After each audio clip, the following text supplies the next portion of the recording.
샬롬, 여러분 안녕하십니까? 진리로 여는 성경 여수련입니다. 오늘 은혜 받으실 하나님의 말씀 요한복음 17강입니다. 요한복음 17강에서 요한복음 2장 1절부터 말씀은 어떤 말씀이었냐면 물이 포도주 되는 말씀이죠. 여러분들 이 말씀 모르시는 분 없을 줄로 믿습니다. 그래서 물이 포도주 되고 물을 채우라 하신즉 아기까지 채우고 포도주를 맛보고 뭐 이제 이런 내용들 다 아는 거잖아요. 그래서 이거 기니까 오늘 본문 말씀은 제가 읽지 않겠습니다. 본문 말씀을 읽지 않고 그냥 다 안 읽고 2장 1절 2절로 들어갈게요. 자, 2장 1절 사흘째 되던 날 갈릴리 가나에 혼례가 있어 예수의 어머니도 거기 계시고 예수와 그 제자들도 혼례의 청함을 받았다. 그래서 오늘의 제목은 청함 받은 자와 그 다음에 택함을 입은 자 라는 제목으로 은혜를 나누고자 합니다. 여기서 지금 우리가 중점적으로 봐야 될 부분은 사흘째가 되었대요.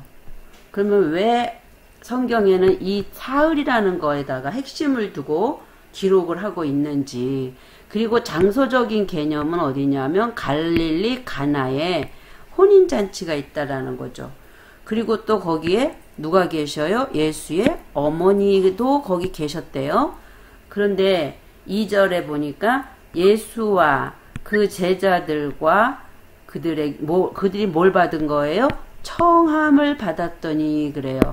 그래서 오늘은 이 사흘째 되던 날이라는 말과 갈릴리 가나라는 말과 그 다음에 청함을 받았다라는 그 말의 그 의미를 한번 살펴보는 시간이 되기를 원합니다. 첫 번째로 우리가 지금 이제 사흘째라는 데에다가 지금 초점을 맞추고 있는데요. 이 사흘째라는 단어가 왜 제일 먼저 등장했을까? 이런 부분들을 우리가 한번 좀 짚어보기를 원합니다. 보통 성경은 첫째 그 기록된 단어가 가장 뭐라 그래야 돼? 핵심이 되는 거거든요.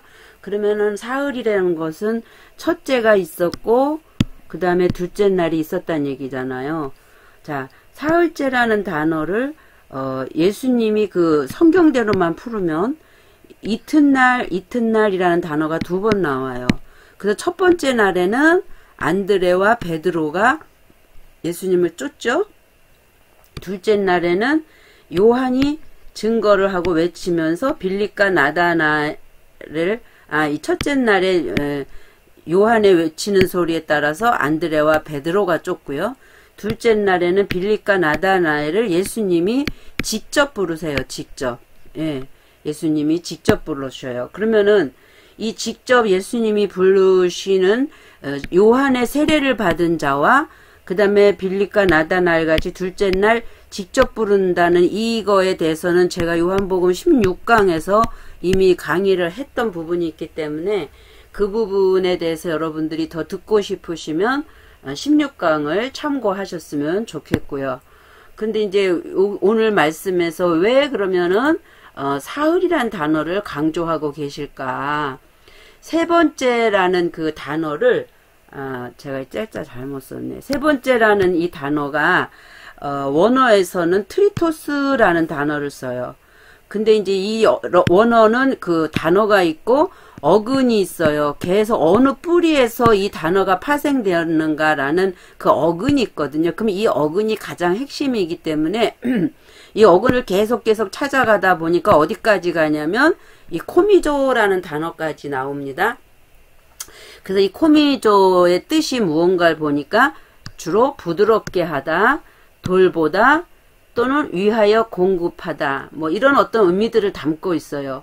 그러니까 이 세 번째 날이라고 강조하실 때는 첫째 날에서 어떤 일을 하셨고 둘째 날에서 또 어떤 일을 하셨고 그 다음에 세 번째 날에서는 이런 일들이 부드럽게 하고 돌보고 공급하는 그런 일들이 일어나는 날이라는 거예요. 그래서 세 번째 날, 셋째 날이라는 거를 예수님이 강조를 하고 있는 모습이 보이거든요. 그래서 이 코미조가 의미하는 일들은 그 셋째 날에 일어나고 있다라는 것을 설명하고 있다. 이렇게 보시면 됩니다. 그리고 이제 셋째 날은 창세기 1장 3절에서도 보면 이 셋째 날에 대해서 설명이 나와요. 하나님이 천지 창조를 첫째 날부터 여섯째 날까지 창조하시고 일곱째 날에 안식하시거든요. 그러면 이제 첫째 날부터 여섯째 날까지 창조 사역이 어떤 절차에 의해서 어떻게 이루어지고 있는가를 이제 우리가 보면은 알 수 있겠죠.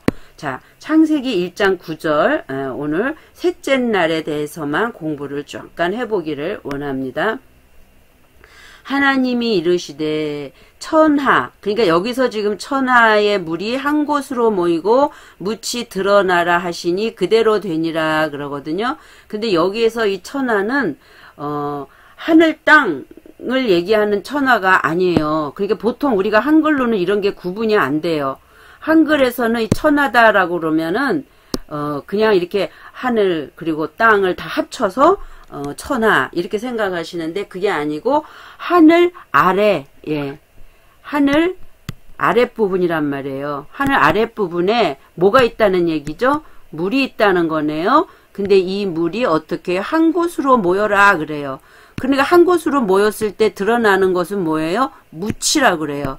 얍바싸 우리가 그러거든요. 얍바싸, 여기다 흐를 붙이기도 하고, 얍바싸가 드러나라 하시니 그대로 되니라. 그런데 제가 원어적 차원에서 이걸 해석을 해보면, 하늘 아래에 물들이 있고, 그 물들이 하나로 묶어서 세워지라는 거예요. 물이 어떻게 하나로 묶어서 세워질까요? 예. 그러니까 영적인 말씀이기 때문에, 자, 하나로 물들이 묶어져서 세워지고, 그 다음에 마른 땅은 드러나라 이렇게 얘기를 하셔요. 그래서 저기 마른 땅을 찾아보니까 얍바싸인데 이 얍바싸라는 마른 땅은 뭐냐면 뜻이 부끄럽다, 난처하다, 실망되다. 이런 뭐 마르다, 수치를 당하다, 뭐 부끄러운 일을 행하다, 시들다 이런 여러 가지 의미를 담고 있는 마른 땅이거든요. 그러면 자 땅도 여러 가지 땅이 있다고 제가 예전에 말씀드린 적 있어요. 히브리어를 보면 아레츠라는 땅이 있단 말이에요.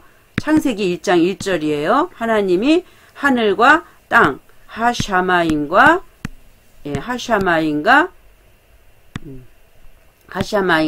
하아레츠를 창조하셨다. 하늘과 땅을 창조하셨다. 라고 얘기할 때 땅은 아레츠라는 땅을 써요. 근데 지금 여기에서는 물과 물이 갈라서 하나로 묶여서 세워지고 그 밑에 억압되어져 있던 마른 땅들이 이 물에 억압되어 있었겠죠. 드러나라 이렇게 된 거예요. 그때는 얍바싸가 되는 거예요. 얍바싸. 근데 이제 이 땅을 하나님께서는 뭐라고 부르시냐면 아레츠라고 부르세요. 창세기에 보면 마른 땅이 이제 드러나고 하나님께서는 자 1장 10절 하나님이 묻을 뭐요? 아레츠 땅이라고 부르시고 모인 물 그러니까 아래에 있던 물들이 모였단 말이에요. 모인 물을 뭐라고요? 얌 바다라고 부르시니 하나님이 보시기에 좋았더라. 그러면 창세기 1장 2절에 창세기 1장 1절에서는 태초에 하나님이 천지를 창조하시니라 이렇게 돼 있고 2절은 그런데 그 땅이 혼돈하고 공허하고 흑암의 깊음 위에 있다라고 해요. 그러니까 여기에서 지를 창조하시니라 하고 그 다음에 이 땅은 에레츠라는 이 땅은 혼돈, 공허, 흑암이 깊음 위에 있다라고 설명을 하고 있는 거거든요. 그러니까 이 에레츠 자체는 시작은 어떻게 시작한 거예요? 혼돈, 공허, 그 다음에 흑암으로 시작했잖아요. 그러니까 이 흑암으로 있고 혼돈하고 공허하고 흑암 속에 있는 이 땅을 하나님은 어떻게 하고 있는 거예요? 지금 물하고 얍바싸랑 가르신단 말이에요. 마른 땅으로. 그래가지고 이 마른 땅을 하나님은 뭐라고 설명하고 계세요? 에레츠다라고 설명하세요. 그러면 이 야빠사는 완료된 걸까요? 아닐까요? 하나님이 완료된 거는 창세기 1장 1절은 완료를 설명하고 있는 거예요. 1장 1절이 성경 전체예요. 태초에 하나님이 천지를 창조하시니라 이렇게 서두를 해놓고 그 다음에 어떤 사역이 이루어지냐면 땅부터 땅이 혼돈하고 공허하다 이렇게 나온단 말이죠. 그래서 이 완료니까 에레츠 또한 완료로 들어가겠죠. 근데 지금 시작은 야빠사를 하나님이 땅의 물과 마른 땅을 분리를 하시고 이것을 뭐라고 얘기하셔요? 에레츠다라고 얘기를 해요. 그러면 이 야빠사는 완료된 거예요? 아니에요? 왜 아니냐면 여기 보시니까 부끄러운 땅, 난처한 땅, 실망되는 땅. 그렇죠? 풀의 경우는 시들은 땅, 부끄럽고 수치를 당하는 땅. 그러니까 아직까지는 완료가 안 됐다라고 볼 수 있겠죠. 예, 그런 차원에서 지금 야빠사란 말이에요. 그래서 그 땅, 묻을 하나님은 근데 에레츠라고 부르셨고 그 다음에 모임물을 얌이라고 불렀다. 그것이 하나님이 보시기에 좋았더라. 지금 이렇게 설명을 하고 계십니다. 그래서 여기서 이제 설명을 제가 쭉 늘어놨지만 이미 지금 제가 말을 통해서 다 설교를 하고 있고요. 결국 물과 이제 흙이 이렇게 분리가 되는데 물과 흙이 결국 물과 이렇게 흙이 분리됨으로 인해서 생긴 땅이 곧 에레츠다. 에레츠다. 예. 그러면 이게 물과 흙이 분리가 안 된 상태에서는 어땠을까요? 땅이 혼돈하고 공허하고 흑암의 기품이 있었겠죠. 1장 2절에.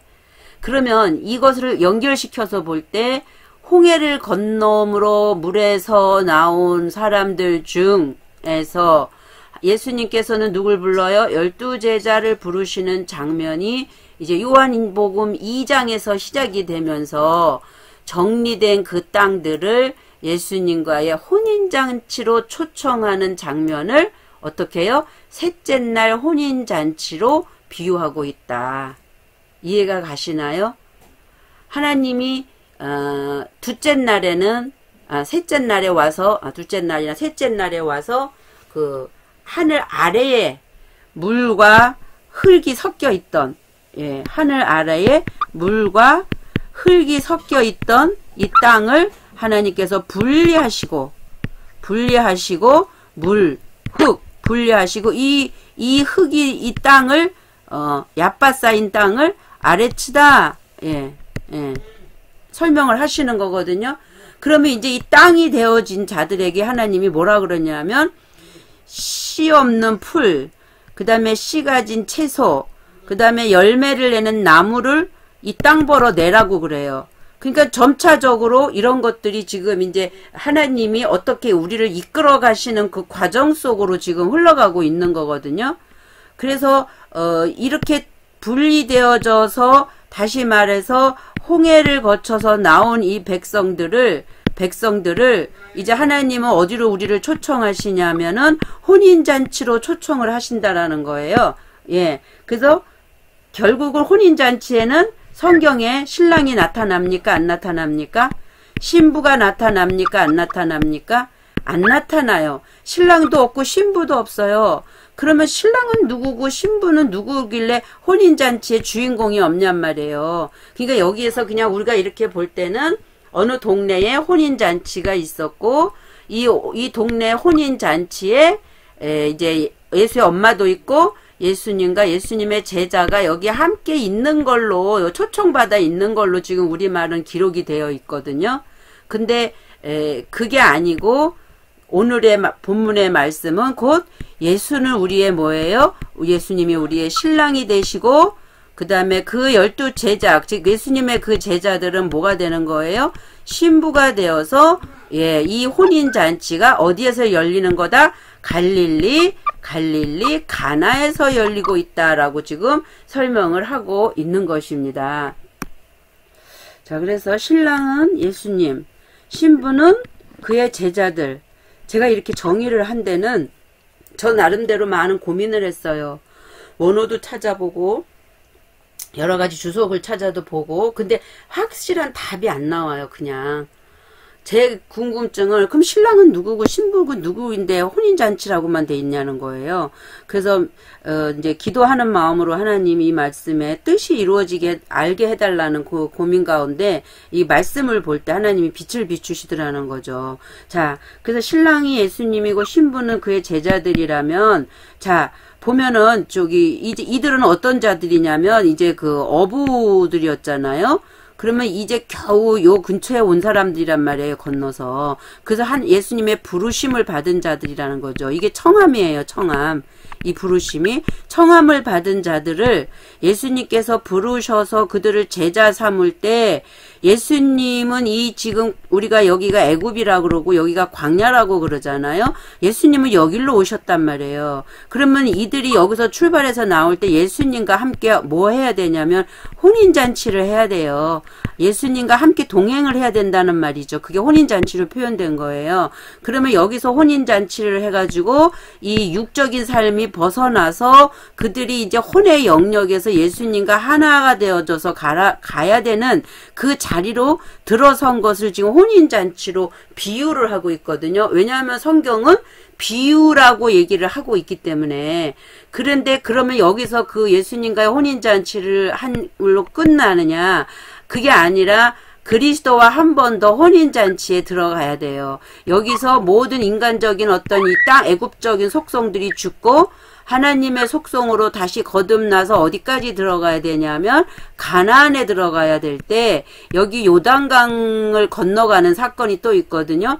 그러면 여기에 들어갈 때 여기서 할례 받잖아요. 길갈에서. 그래서 할례 받고 완전히 가나안 땅에 들어갈 때 여기서 뭐가 임하시냐면 하나님의 영이 임하신단 말이에요. 하나님의 영과 하나 됐을 때 하나님이 오늘날 내가 너를 낳았다라고 얘기하신단 말이죠. 그래서 지금 예수와 한번 혼인을 하고 그 다음에 그리스도와 한번 혼인을 해야 되는, 다른 말로 보면은 이것이 뭐요? 물과 성령으로 거듭나야 한다라는 거예요. 그러니까 이것이 이제 제가 증명을 조금 이제 이어가면서 해드릴 수가 있는데, 여기서 물은 바로 혼적인, 이렇게 세 가지로 나누죠. 애굽, 이렇게 교집합으로도 해요.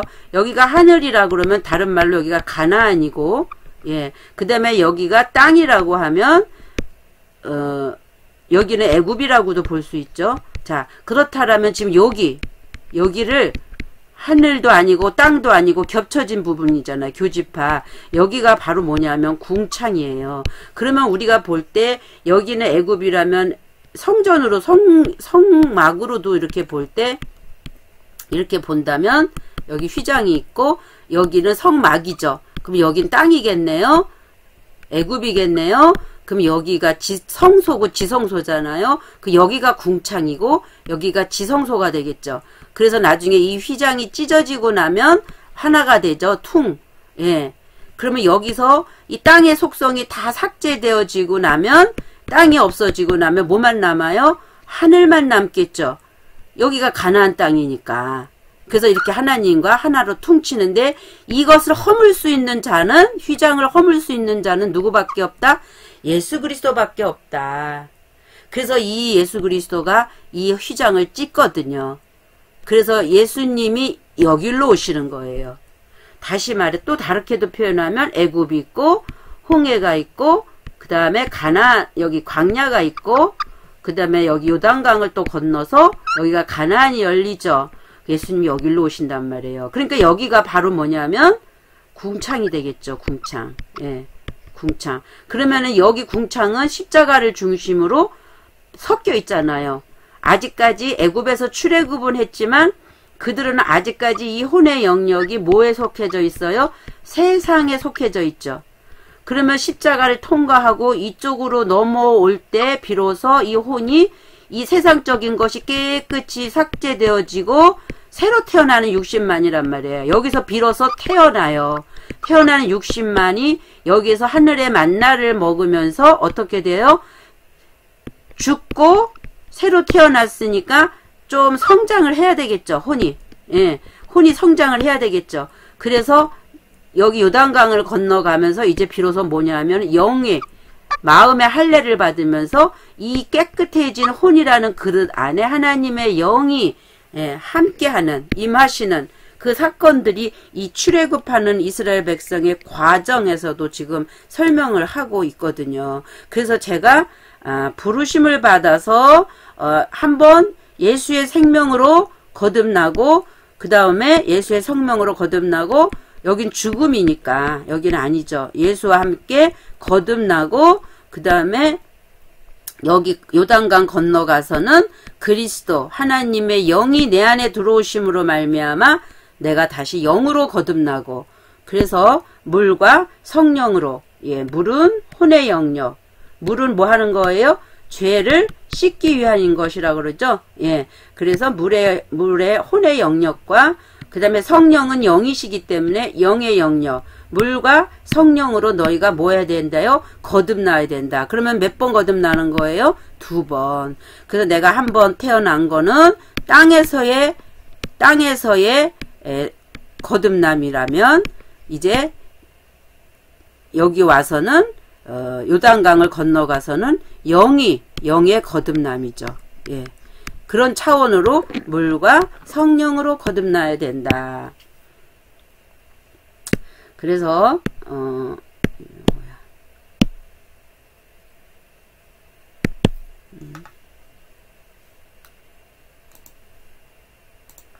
그래서 땅에서는 예수의 혼생명이요, 그 후에 십자가 사건이 있고, 하늘에서는 그리스도의 생명으로 거듭나게 되는 것이다. 그 요한복음 6장 63절, 살리는 것은 영이요 육은 무익하니라. 내가 너희에게 이른 말이 영이요 생명이다 라고 말씀하고 있거든요. 자, 그래서 여기 아까 제가 코미조까지 온다라고 말씀드렸잖아요. 코미조, 여기 코미조, 여기 코미조까지, 이 세 번째라는 트리토스는 어근을 찾아가면 코미조까지 가는데, 코미조는 여기 있죠. 부드럽게 하다. 부드럽게 하다. 즉 돌보다, 열어서 위하여 뭐하다? 공급하다. 또 여러 가지 손해로부터 가져오다, 받다, 이렇게 많은 단어들을 이 코미조라는 단어가 쓰고 있다. 그러면 왜 갈릴리 가나에서 혼인잔치가 있었는지, 왜 하필 갈릴리 가나라고 지명을 예수님이 말씀을 하고 계시는가, 거기에도 다 이유가 있거든요. 그래서 지금 갈릴리 가나를 찾아보니까 이 갈릴리라는 단어는 구르다 또는 뭔가를 위탁하고 옮기고 뭔가 굴러 떨어지고, 길갈이라는 단어도 굴러 떨어지라는 단어가 있거든요. 근데 이 가나라는 단어를 보니까 바로 세운대요. 그리고 뭔가를 조성한대요. 그리고 획득하다, 여러 가지 소유하다, 또는 여기요, 가축을 돌보도록 가르치다. 그러니까 이 가축은 집에서 기르고 있는 짐승이잖아요. 그러니까 사람이 아직 안 됐다라는 거죠. 그래서 이 가나라는 단어는 바로 세우는 장소. 그 다음에 갈릴리라는 단어는 위탁하고 옮기는 장소. 그래서 갈릴리 가나라는 단어가 함께 쓰임으로 말미암아 바로 세우기 위해서 위탁하고 옮겨요. 누구에게 위탁해요? 예수 그리스도. 예수 그리스도에게 우리가 위탁하는 거예요. 나를. 그렇게 함으로 말미암아 뭐가 굴러떨어져요? 우리 안에서 죄의 속성이 굴러떨어진다. 그곳이 바로 어떤 곳이다? 갈릴리 가나의 혼인잔치였다. 그럼 예수님이 제자들을 이제 어떻게 해요? 바로 세워야 되잖아요. 바로 세우기 위해서 예수님과 이렇게 하나 되는 그 혼인잔치를 지금 베풀고 계신 겁니다. 그래서 여기 지금 정리를 해놓은 부분이 있는데요. 혼인잔치의 특성은 바로 세우기 위함이고, 자신의 삶에서 옮겨지는 것이며, 예수에게 위탁 넘기는 것이 곧 혼인잔치다. 그러니까 혼인잔치, 그러니까 막 그냥 우리 지금 이 세상에서 남자 여자 결혼해가지고 한 집에 살기 위해서 하는 그것을 비유로 기록하긴 했지만 꼭 거기에다가 국한시키지 말고 이것을 영혼의 문제로 놓고 보라는 거죠. 그러므로 결혼식의 내용은 뭐다? 어떻게 하는 거다? 죄를 굴러 떨어지게 하는 목적이고, 결국은 그것은 바로 세우고 조성하는 목적의 결혼식이었다. 예, 이렇게 결론을 내릴 수가 있습니다. 2장 2절에 봅니다. 예수와 그의 제자들도 혼례의 청함을 받았더니 그러거든요. 그러면 예수님과 그의 제자들이 지금 혼인잔치에 청함을 받았단 말이에요. 그래서 이 청함을 받았다라는 말의 의미가 뭘까를 제가 이제 살펴봤어요. 그랬더니 이 청함이라는 단어는 뭐예요? 칼레오란 말이에요. 칼레오라는 단어를 보니까 칼레오는 부르다. 예, 그러나 이렇게 뭘 하게 부르다. 또 누구의 특별한 이름으로 어떻게 해요? 수동태적인 의미에서 불리우다. 예, 그러니까 결국은 부르다가 지금 핵심이란 말이에요. 그러니까 예수와 그 제자들의 혼례에 뭐를 받은 거예요? 부름을 받은 거예요. 부름을. 그러니까 청함을 받았다니까 초청장 받는 걸로 생각을 하는 게 아니라 불리움을 받았다라는 거예요. 그러면 그 칼레오라는 단어의 그 의미가 다르게 우리가 또 볼 수 있는 눈이 열려야 돼요. 오늘 성경 말씀에서 부르다라는 단어가 어디에 어떻게 쓰여져 있는지를 한번 살펴볼게요. 마태복음 22장 1절부터 봅니다. 예수께서 다시 뭐로 설명해요? 하나님은 다 이 세상의 모든 것을 뭘로요? 당신의 말씀을 비유가 아니면 말씀하지 않았다라고 하잖아요. 그러니까 비유로 대답하여 이르시되, 여기 지금 뭐를 얘기하고 싶으신 거예요? 천국을 얘기하고 싶으신 거예요. 천국은 마치 자기 아들을 위하여 혼인잔치를 베푼 어떤 임금과 같대요. 그러니까 천국을 여러분 저 죽어서 가는 천국도 물론 있겠지만 지금 여기서 말하고 있는 천국은 자기 아들을 위해서 혼인잔치를 베풀고 있는 어떤 임금이 있단 말이죠. 그것에다가 초점을 줘서 천국을 설명하고 있는 거거든요. 그러면서 그 종들을 보내어 그 청한 사람들, 여기서 이 청하다라는 이 단어가 칼레오란 말이에요. 청한 사람들을 혼인잔치에 오라 하였더니 오기를 싫어하거늘. 그러니까 결국은 뭐예요? 아들을 위해서 혼인잔치를 베풀었는데 여기에 부름을 받았는데 그 혼인잔치에 오라 그랬더니 오기를 싫어한대요. 다시 다른 종들을 보내며 이르되 청한 사람들에게 이르기를 내가 오찬을 준비하되 나의 소와 살찐 짐승을 잡고 모든 것을 갖추었으니 혼인잔치에 오소서 하라. 이렇게 불렀단 말이에요. 안 오니까.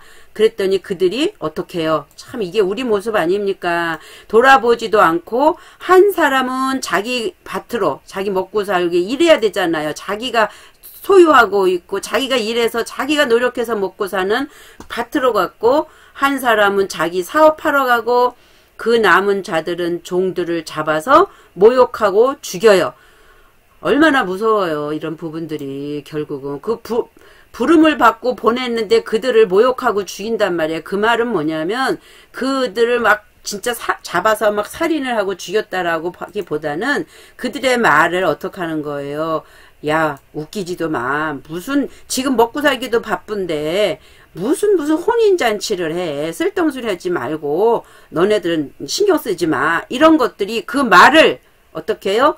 모욕하고 죽이는 거란 말이죠. 그러니까 어떻게 해요? 임금이 노하여 군대를 보내고 그 살인한 자들을 어떻게 했대요? 진멸하고 그 동네를 불살라 버렸대요. 오늘 이러한 일들이 우리의 삶 속에 얼마나 많이 있습니까? 주님은 이제 나와 혼인잔치 하자 하고 부르는데 아니요, 조금만요. 저는 세상적으로 아직 좀 더 뭘 해야 돼요. 뭘 해야 돼요. 뭘 해야 되고 하나님의 부르심 앞에 청함 앞에 순종 안 하잖아요. 그러니까 하나님은 어떻게 해요? 결국은 그들을 진멸한대요. 진멸. 두렵고 떨림으로 이 말씀을 받길 원합니다. 그리고 그가 살았던 동네까지 불살라 버린대요. 이에 종들에게 이르되, 이제 주님이 그러니까 이제 생각을 바꿨어요. 혼인잔치는 준비되었으나 청한 사람은 어떻게 해요? 합당한 사람들이 아니래요. 합당치 아니하니, 그러니까 그 혼인잔치에 들어올 만큼 준비가 되어져 있지 않다라고 말씀을 하시는 거예요. 그러니까 어디로 가요? 네거리. 예, 네거리 길에 가서 사람을 만나는 대로 혼인잔치에 청하여 오라 한데, 그러니까 지금 이제 다시 불러오라 그래요. 그러니까 우리가 저 이렇게 사거리 길 있잖아요. 거기 가서 그냥 아무나 불러갖고 오라는 걸로 지금 알고 있거든요. 근데 이 네거리라는 단어에 핵심이 있습니다. 네거리에 가서 사람을 만난 대로 혼인잔치에 청하여 오라 그러는데, 이 네거리는 어떤 거리냐 하면은요, 제가 여기다 원어를 했나 안 했나 모르겠는데, 안 했네요. 네거리는 어떤 거리냐 하면은, 그 원천에서부터 떨어져 나온 자들, 원천에서 떨어져 나와가지고 어떻게 된 거냐면 새로운 차원으로 가는 자들이 이 네거리라고 지금 우리 말이 지금 표현을 하고 있는 거예요. 그걸 제가 마태복음 22장 9절을 한번 증명을 보여드릴게요. 마태복음 22장 이걸 어떻게 해야 되나 잠깐만요. 전체 화면으로 해야 이게 잘 보이시는데, 마태복음 22장 9절.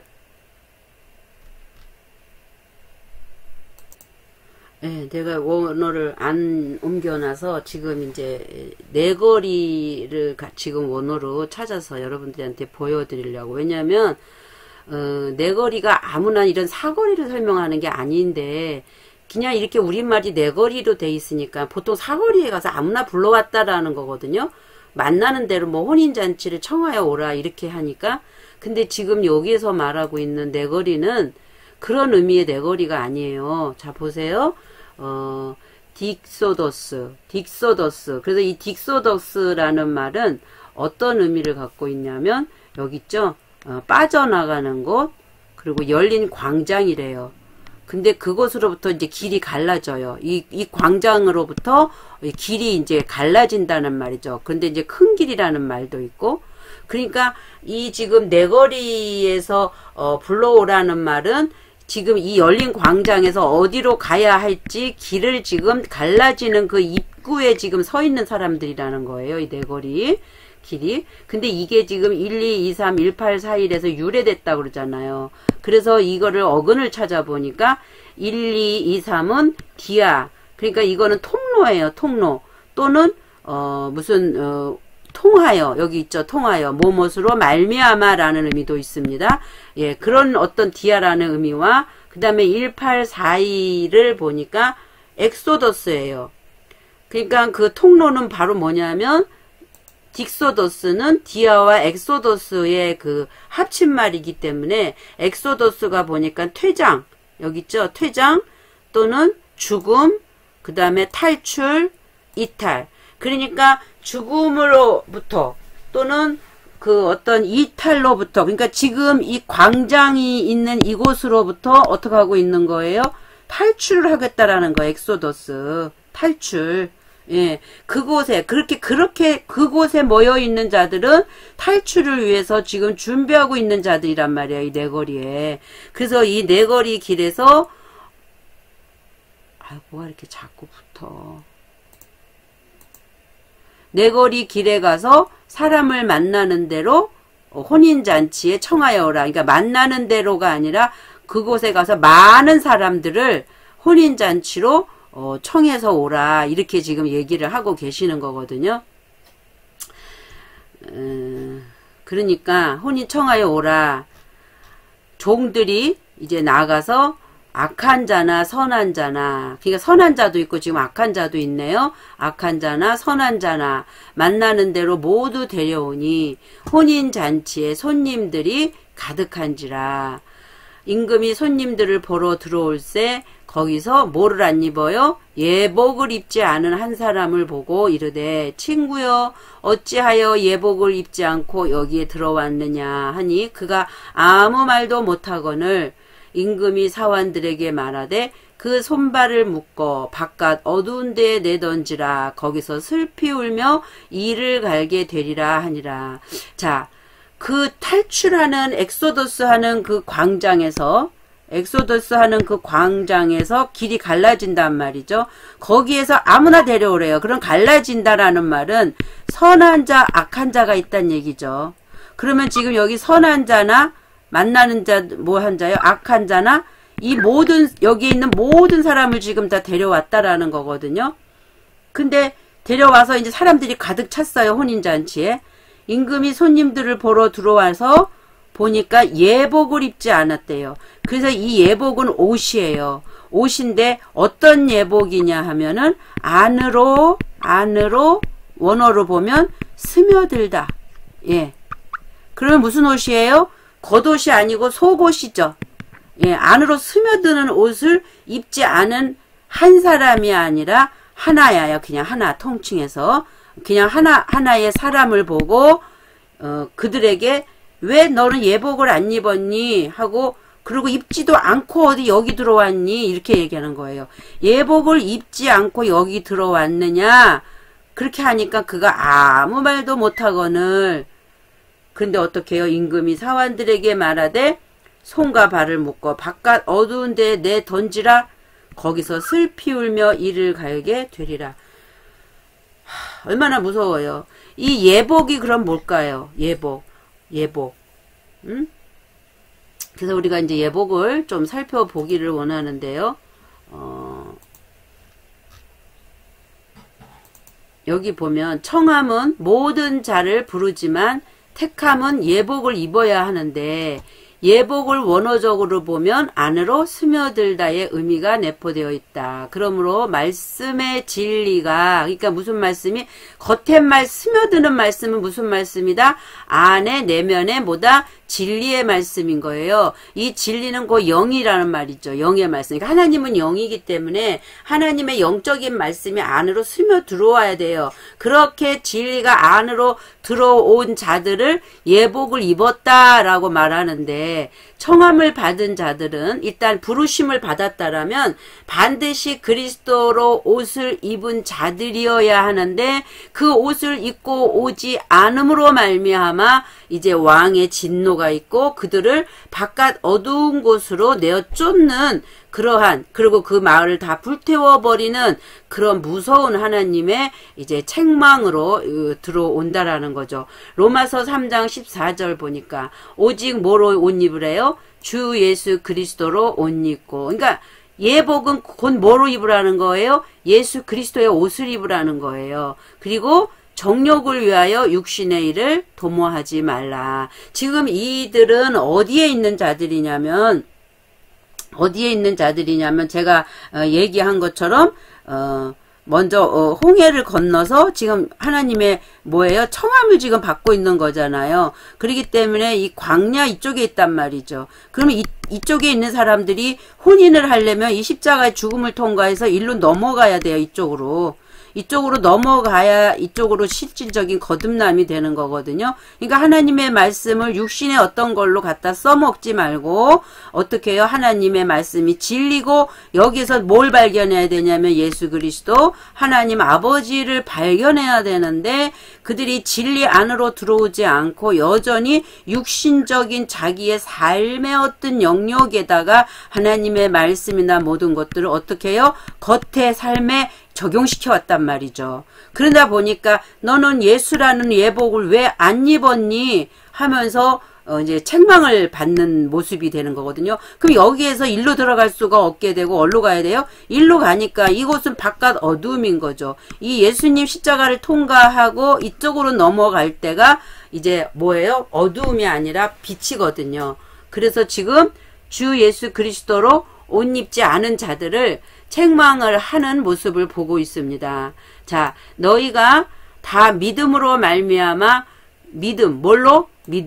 믿음으로 말미암아 그리스도 예수 안에서 우리가 할 수 있는 게 아니에요. 그리스도 예수 안에서 뭐가 되는 거예요? 하나님의 아들이 되었대요. 그러면 제가 늘 얘기해줘요, 여러분들한테. 예수가 있고 그 다음에 예수 그리스도가 있고 그 다음에 그리스도가 있고 그리스도 예수가 있단 말이에요. 그러면은 예수가 앞장섰다는 것은 이게 땅이죠. 땅. 육신을 입고 이 땅으로 오시잖아요. 그리고 근데 이 땅이라고 하는 것은 그 혼의 땅이에요. 마음의 땅. 그리고 이 그리스도 예수는 십자가를 통과하고 나서 이제 그리스도가 되셔서 이게 뭐가 되신 거냐면 영이 되신 거죠. 그래서 그리스도, 그러나 그분은 예수였단 말이에요. 그래서 예수 그리스도냐, 그리스도 예수 그리스도냐가 다르게 우리가 입혀지는 거거든요. 그러니까 여기에서는 그냥 겉에 예수라면, 속 사람은 그리스도지만 일단 겉에 예수가 드러나고 있다면, 여기에서 영적인 그리스도는 실질적인 예수님의 혼과 그 사람의 혼과 영이 하나 된, 그래서 우리가 죽으면, 사람이 죽으면 뭐 그냥 영만 하나님 앞에 통 가가지고 하나님하고 하나가 됐다가 다시 또 육신을 입고 온다고 어떤 목사님 설교할 때 그렇게 얘기하대요. 너무너무 이건 오해예요. 큰 오해예요. 그렇게 하면 안 돼요. 사람은 영이 있고 혼이 있고 육이 있단 말이에요. 그래서 이 영혼을 싸고 있는 몸이 있는데 이 혼은 자아예요. 자아. 우리 각자의 자아는 달라요. 네 자아, 내 자아가. 근데 하나님은 이 혼의 우리 이 자아를, 인간의 육적인 속성인 자아를 잘라버리시고 이 십자가에서 죽음을 통과하셔서 이 혼의 자아가 나라는 자아가 아닌, 어떻게요? 이 혼 안에는, 그러니까 여기서 이게 있어요. 혼이라는 것은 그릇이에요. 그릇. 그러니까 성전이란 말이에요. 내 몸이 성전이라며요. 그러니까 이 그릇 안에 뭐가 담기느냐 하면 내용물은 영이 담긴다는 얘기죠. 그래서 영은 하나님은 말씀, 레마가 영이라고 말씀하고 있거든요. 그러면 우리의 천연적인 이 십자가를 중심으로 좌편 강도에게는 천연적인 그 옛사람의 속성이 담겨 있고, 우편 강도에는 하나님이 네 안에서 거듭났기 때문에 네가 오늘 나와 함께 어디에 있겠다? 낙원에 있겠다. 그럼 여기 새 사람을 입은 거거든요. 자, 그러면 옛성품은 뭐예요? 너희 아비가 사단이라고 그러잖아요. 마귀라고 그러잖아요. 예. 그리고 귀신의 영역이란 말이에요. 그러면 처음에 우리 옛사람은 지금 이 안에 영은 어떤 영이에요? 이 루아라는 영은 두 가지가 있는데, 하나님의 영이 있고 사람의 영이 있단 말이, 아니 저기 사단의 영이 있다란 말이에요. 그러면 첫사람의 영은 뭐였어요? 지금 사단적인 속성이었죠. 근데 이 사단적인 속성을 십자가에서 죽음으로 말미암아 이 그릇이 어떻게 된 거예요? 깨끗이 청소되어져 가지고 이 십자가를 통과하니까 이제 여기에는 순수한 뭐만 들어가는 거 있죠. 하늘 차원에서 하나님의 영이 들어간단 말이에요. 그래서 우리가 이쪽에서 삶으로 사단적이고 마귀적인 이 영의 삶이 이쪽으로 옮겨지는 거, 그렇게 될 때 육체의 이 죽음을 통과하게 되는 거라는 거죠. 그래서 이쪽에 우리가 정욕을 위해서 육신의 일을 도모하지 말라는 것은, 이 정욕이라는 거는 뭐의 속성이다? 사단의 속성이기 때문에, 예. 그래서 이것이 삭제돼야 된다라고 설명을 하고 있는 거예요. 그러면 지금 여기에 들어갈 때 이 영은 하나님의 영이기 때문에 십자가에서 죽고 여기서 뭐 한 거예요? 한번 거듭나는 거죠. 그러니까 이 거듭남의 혼인장치가 여기서 열리는 건데, 이 여기에 뭐를 안 입었어요? 예수 그리스도라는 옷을 안 입고 왔어요. 자, 이렇게 있죠. 담을 넘어오면 도둑이요 절도요. 내가 문이니 이 문인 나를 통과하지 않고 들어오면 다 도둑이고 절도다. 그 예수님이잖아요. 예수님을 통과하지 않고 들어오는데 이 예수님의 옷을 입었냐 안 입었냐를 지금 따지고 있는 거거든요. 그래서 자, 주 예수 그리스도로 옷 입고 정욕을 위하여 육신의 일을 도모하지 말라. 너희가 다 믿음으로 말미암아 그리스도 예수 안에서, 아까 이거 하다가 저기 엉뚱한 게 됐는데, 예수 그리스도 아니냐, 여기는 이제 이렇게 되는 거고요. 땅 차원이고, 그리스도 예수 아니냐, 그럴 때 여기가 하늘 차원이 되는 거거든요. 그러면 하나님은 그리스도 예수 안에서 뭐가 됐다는 거예요? 여기 와야 하나님의 아들이 된다는 얘기예요. 그러면 여기는 하나님의 아들이에요? 아니에요? 여긴 누구의 아들이에요? 아직까지? 사단의 아들이죠. 예. 그럼 사단의 아들이면 여기에 영은 사단이네? 그러면 지금 이 차원에서 역사하는 영은 무슨 영이에요? 사단의 영이겠네요. 그러나 순간순간 하나님께서는 성령을 보내셔서 이들을 끌어내기 위해서 예수님이 이곳에 오신 거거든요. 그래서 성령이 오신 게 아니라 예수님이 오셔서 뭘로요? 말씀을 통해서. 그럼 뭘 갖고 말씀하세요? 율법을 가지고. 율법은 뭐를 보게 하는 거예요? 죄를 보게 하는 거죠. 죄가 뭔지를 알게 하시는 거죠. 그래서 내가 누군지를 알게 하는 거잖아요. 근데 결국은 이 율법을 통해서 내가 죄인이기 때문에 죄인의 괴수입니다 하고 이 죽음을 통과하라는 거죠. 근데 이 죽음을 통과하지 않고 함부로 이쪽으로 들어갈 수 없다. 그래서 그리스도 예수 안에서 하나님의 아들이 되었으니 누구든지 그리스도와 합하기 위하여 뭘 받아요? 세례를 받은 자는 뭐로 입었다? 그리스도로 옷 입었느니라. 그리스도와 합하기 위하여 세례는 뭐예요? 곧 십자가의 죽음이죠. 세례니까 뭐 물세례만 여러분이 생각하지만 지금 이 문맥으로 볼 때, 관점으로 볼 때 우리가 그리스도와 합하려면 어떻게 해야 돼요? 내가 예수와 함께 십자가에 못 박혔나니 그런즉 이제 내가 산 것이 아니요 내 안에 누가 산 거예요? 그리스도께서 사신 것이라. 내가 이제 육체 가운데 사는 것은 나를 사랑하사 자기 몸을 버리신 예수 그리스도, 그분을 위해서 사는 것이다. 지금 그거거든요. 그러니까 그리스도로 옷 입었을 때 이 그리스도로 옷 입은 옷은 어떤 옷이었냐면 아까 스며드는, 안으로 스며드는 옷. 예? 지금 여기 본문에서 여기서 지금 말씀하고 있죠. 자, 여기서 예복을 곧 안으로 스며드는데 이 예복 자체는 누구다? 그리스도다. 예, 그 부분을 지금 계속 말씀은 빛비춤 안에서 일하고 계시는 거죠. 베드로전서 4장 1절 그리스도께서 이미 뭐를 받으셨어요? 십자가에서 육체의 고난을 이미 받으셨으니 너희도 같은 뭐예요? 마음으로 못을 입어라 갑옷을 삼으라. 이는 육체의 고난을 받은 자는 뭐가 그쳤어요? 죄를 그쳤습니다. 그러니까 육체의 고난은 곧 뭐냐면 물세례란 말이죠. 육체의 고난을 받은 자는 이제 물세례를 받았기 때문에 그 죄가 끊어졌다. 이 육체의 고난은 곧 뭐예요? 십자가라고 말씀드렸잖아. 육체의 고난은. 예, 육체의 고난은 십자가. 예, 십자가를 받았기 때문에 그렇게 예수님이 받았던 이 십자가의 사건이 곧 너희도 어떤 마음이 되라? 그렇게 같은 마음이 되어서 나도 예수와 함께 십자가에 못 박혔나니 라는 고백과 함께 같은 마음이 되어서 이제 무엇을 삼으라? 그것을 갑옷, 예, 그리스도의 옷으로 삼으라. 겉의 옷으로 삼으라. 예, 그래서 그 후로는 다시 그렇게 된 자는 다시는 사람의 뭐를 따르지 않아요? 정욕. 사람의 정욕은 곧 사단적이고 마귀적인 거란 말이에요. 이쪽 좌편 강도적이란 말이에요. 그러니까 그 사람의 정욕을 따르지 않고 뭐를 따르라고요? 하나님의 뜻을 따라 육체에 남은 뭐를요? 때.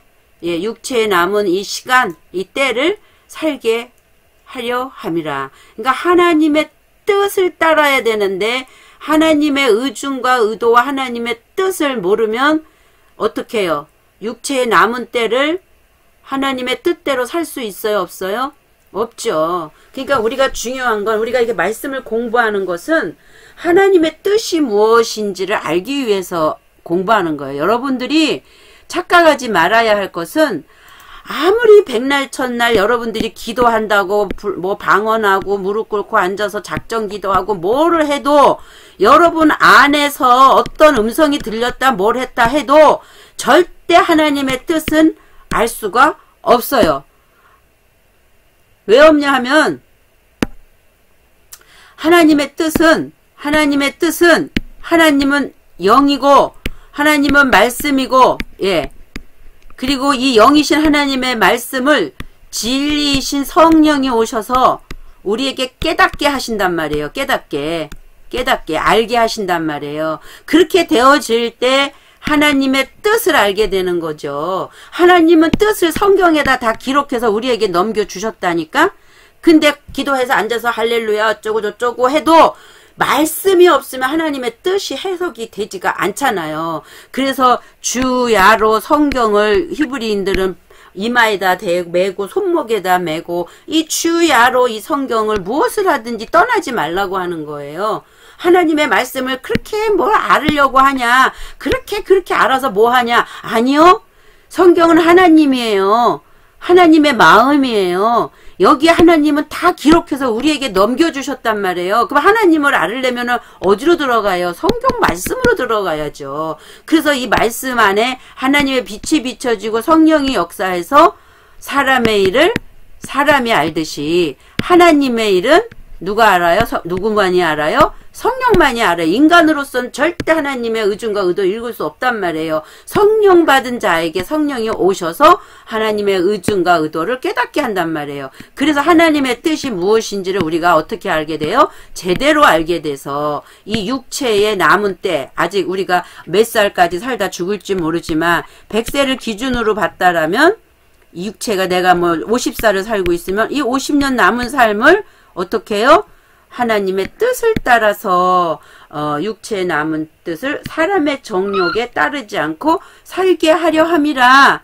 예, 이것이 하나님께서 오늘 우리에게 그리스도로 옷 입으라고 하는 목적입니다. 그리스도로 옷 입어서 성령의 일을 한다고 불로불로하고 뭔가 아무리 은사 영역에서 있어도 하나님하고는 어찌 보면 관계가 없을 수 있다. 우리가 하나님의 크고 무한하시고 광대하심을 이렇게 다 뭐 우리가 이렇다 저렇다 말할 수는 없지만, 자, 그래서 오늘 보니까 청함을 받은 백성과 이제 택함을 받은 백성을 지금 나와요.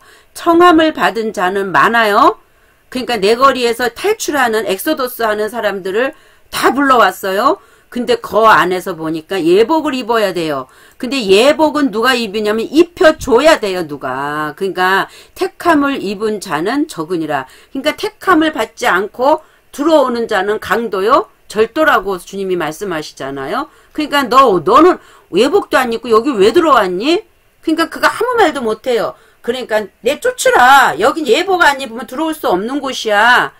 라고 지금 얘기하는 거거든요. 이것이 주는 교훈은 뭐예요? 신앙 안에서 보면 다 교회 다니고 예수 믿으면 다 뭐 했다고요? 다 아들 됐대. 그리고 다 구원받았대. 예, 그래서 죽으면 다 천국 뿅 간대. 여기서 이제 여러분들 깨어나야 돼요. 여기서 깨어나야 돼요. 정말 아들이 누군지를 아셔야 돼요. 어떠한 자들이 아들인지를 알아야 되고, 성령 받은다고 은사 받았다고 성령이 아니요. 성령은 진리의 성령이에요. 은사 받아가지고 불러하고 막 기도할 때 막 뜨거운 불이 임하고 막 뭔가 막 예언이 열리고 환상이 보이고 뭐 막 보이는 거. 애굽에서는 기적과 이적과 표적이 있을 수 있어요. 이러한 일들이. 왜? 하나님을 살아계심을 체험하게 하려고. 그럼 여기에서 이제 기저귀 찬 어린 아기였으면 여기서 이제 탈출을 해야 되겠죠. 엑소더스. 그래서 이 광야에서는 이런 것들을 다 삭제시키시고 하늘에서 뭐만 내려주셔요? 만나만 내려주신단 말이에요. 만나는 이것이 무엇이냐 이거예요. 만나의 뜻이 이것이 무엇이냐 몰라. 그렇기 때문에 이것이 무엇이냐라고 하면서 그 가시 같기도 하고 달콤한 꿀을 바른 무슨 과자 같기도 한 그것을 먹는단 말이죠. 그러니까 하나님은 이 땅에서 애굽에서 있었던 어떤 체질, 속성을 다 통과하게 하시고 파쇄시키시고 여기서 다시 어떻게 해요? 광야에서는 하나님의 율법의 말씀을 통해서만 훈련시키고자 하심이 있단 말이죠.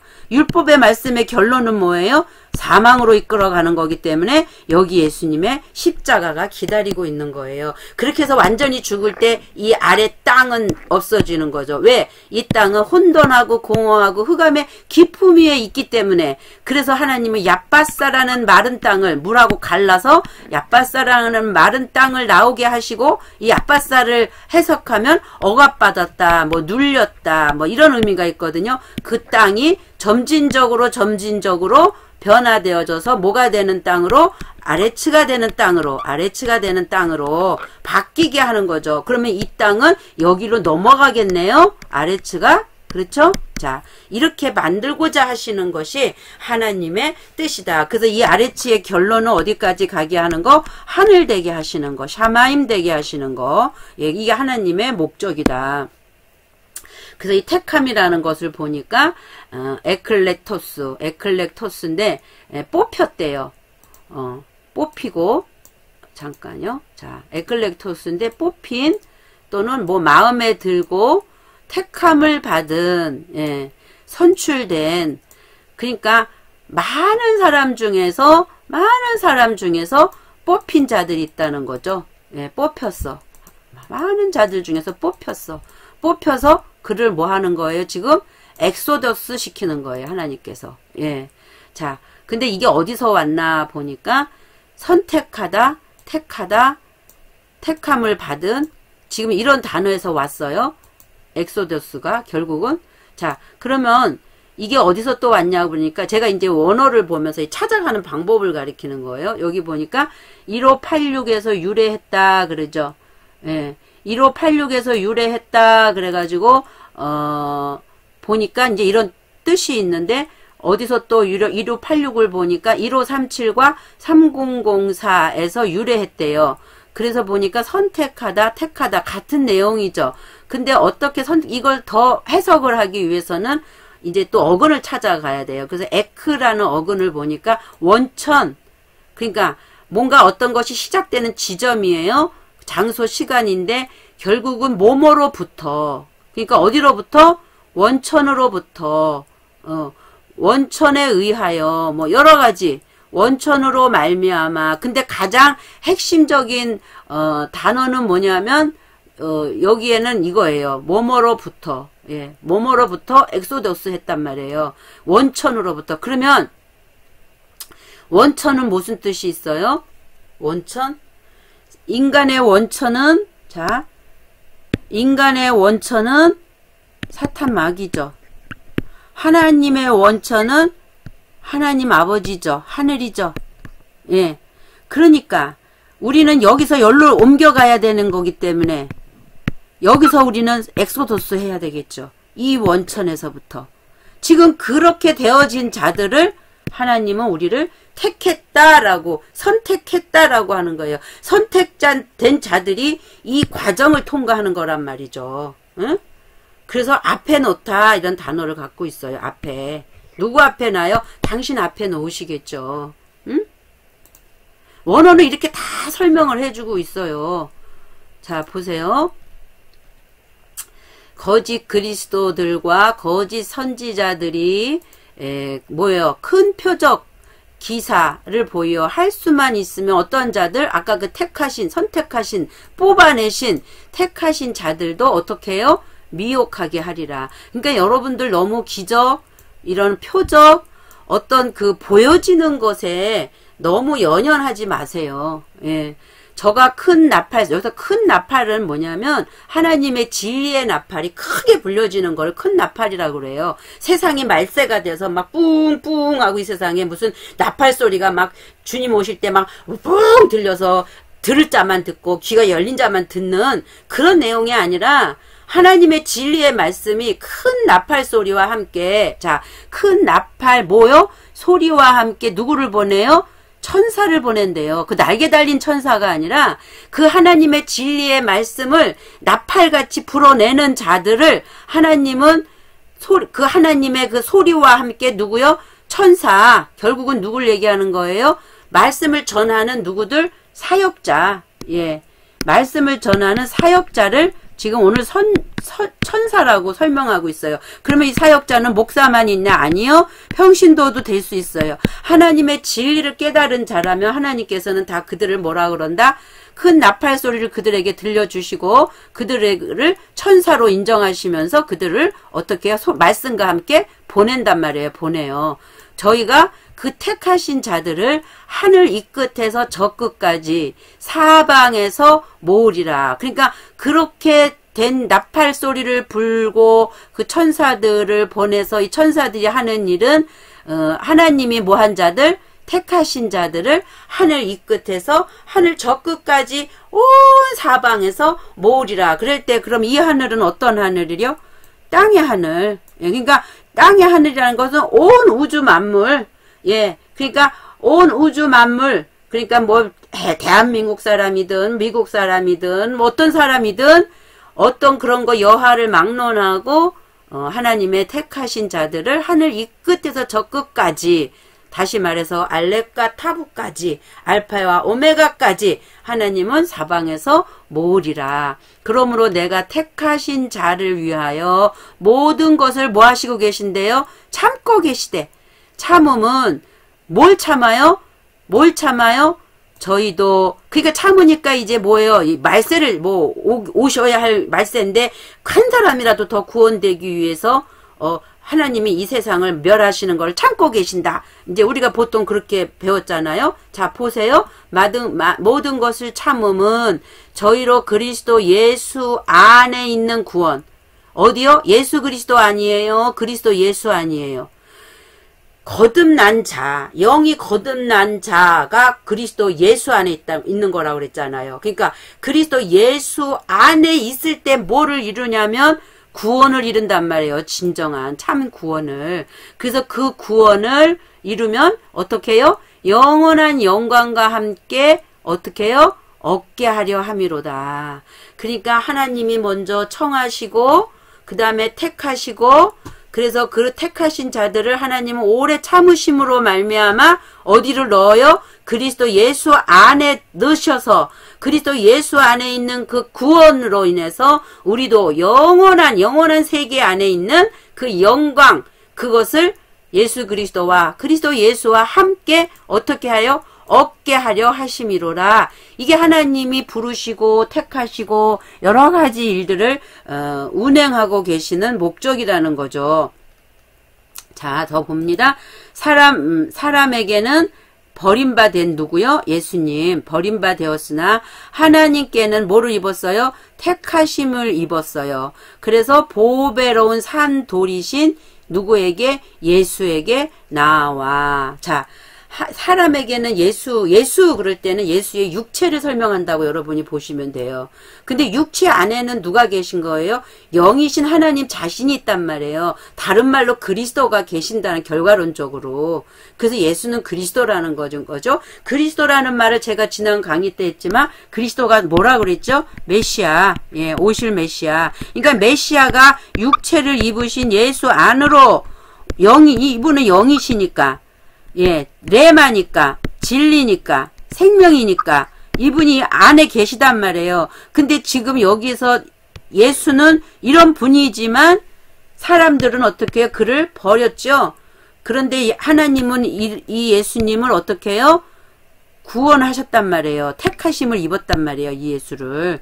그러니까, 산돌이신 예수에게 나오라고 본문이 지금 말씀을 하고 있는 거죠. 경에 기록하였으되 보라 내가 택한 보배롭고 어떻게 해요? 택한 보배롭고 요긴한 모퉁이 돌. 이분도 누구예요? 예수님이죠. 근데 그를 시온에 두노니 저를 믿는 자는 뭐를 당하지 않아요? 부끄러움을 당하지 아니하리라. 오직 너희는 자 보세요. 택하신 족속이요. 예. 그러니까 오직 너희를 하고 얘기할 때는 택하신 족속을 설명하는 거죠. 근데 여러분들 여기서 택하신 족속을 설명하는데 모든 사람이 다 그냥 아직까지 청함받은 자리에 있는 자가 내가 택한 족속이라고 내가 왕같은 제사장들이야 라고 하면 말이 맞아요? 안 맞아요? 예. 자, 오직 너희는 택하신 족속이요. 왕같은 제사장들이요. 거룩한 나라요. 누구? 그의 소유된 백성이니 예수 그리스도 예수의 소유된 백성이니 이는 너희를 어두운 데서 불러내어 그의 기이한 빛에 들어가게 하신 자의 아름다운 덕을 선전하게 하려 하심이라. 그의 기이한 빛에 들어가게 하신 자의 누구예요? 아름다운 덕, 하나님 아버지의 그 아름다운 덕을 뭐 하기 위해서의 결정은 결국은 이 빛에 들어가게 하신 자의 아름다운 덕은 예수 그리스도의 십자가의 죽음이시겠네요.